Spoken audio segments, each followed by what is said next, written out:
Shalom, selamat pagi Bapak Ibu Saudara-saudara yang dikasihi oleh Tuhan Yesus Kristus. Turutilah perintah ini dengan tidak bercacat dan tidak bercela, hingga pada saat Tuhan kita Yesus Kristus menyatakan dirinya. Demikian kata 1 Timotius 6 ayat 14. Saudara, Tuhan memanggil kita untuk menjadi alat kemuliaannya di bumi ini, saudara. Artinya hidup kita itu harus mencerminkan kemuliaan Kristus dengan mempraktekkan firman Tuhan dan tegas terhadap dosa, serta berani melawan semua hal yang bertentangan dengan firman Tuhan. Inilah yang disebut panggilan hidup Kristen sebagaimana disampaikan oleh Rasul Paulus kepada anak didik rohaninya yaitu Timotius.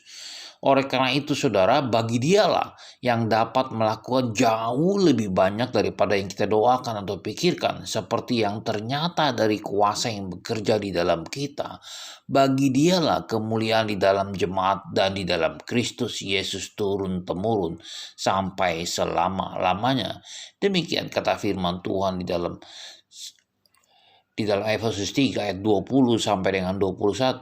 Saudara yang dikasihi oleh Tuhan Yesus Kristus, apa saja yang harus kita lakukan untuk memenuhi panggilan hidup kita sebagai seorang Kristen yang bisa menyatakan kemuliaan Kristus di dalam kehidupan kita sehari-hari? Kita harus ingat saudara bahwa kita harus menjauhi keinginan-keinginan duniawi yang sia-sia.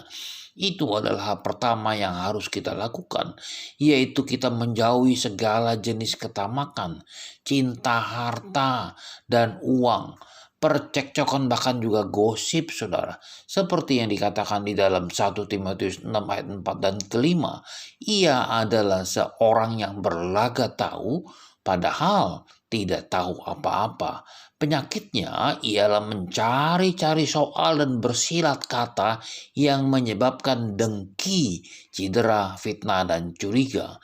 Percekcokan antara orang-orang yang tidak lagi berpikiran sehat dan kehilangan kebenaran yang mengira ibadah itu adalah suatu sumber keuntungan.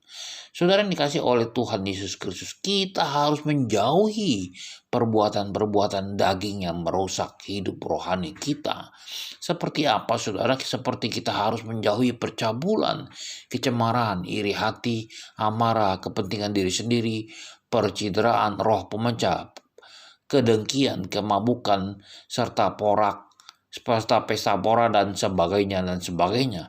Karena keinginan-keinginan daging itu berlawanan dengan jiwa kita, saudara. Seperti kata Rasul Petrus di dalam 1 Petrus 2 ayat yang ke-11. Saudara-saudaraku yang kekasih, aku menasihati kamu supaya sebagai pendatang dan perantau, kamu menjauhkan diri dari keinginan-keinginan daging yang berjuang melawan jiwa. Saudara, bahkan Rasul Paulus juga mengharapkan agar Timotius, anak rohaninya itu, senantiasa mencukupkan diri dengan apa yang ada, saudara. Tidak terfokus kepada materi atau hal-hal yang fana. Seperti yang Paulus katakan, aku telah belajar mencukupkan diri di dalam segala hal. Aku tahu apa itu kekurangan dan aku tahu apa itu kelimpahan, saudara. Sebab di zaman sekarang ini, banyak orang yang silau saudara akan gemerlap daripada dunia ini. Banyak orang yang begitu tertarik dengan kegemerlapan daripada dunia ini saudara. Yang ada di pikiran kita adalah bagaimana memiliki harta kekayaan atau uang yang banyak. Tidak sedikit orang menjadi tamak atau menjadi individualistis, tidak peduli akan kesusahan atau kesulitan orang lain. Tetapi firman Tuhan menegaskan, akar segala kejahatan ialah cinta uang.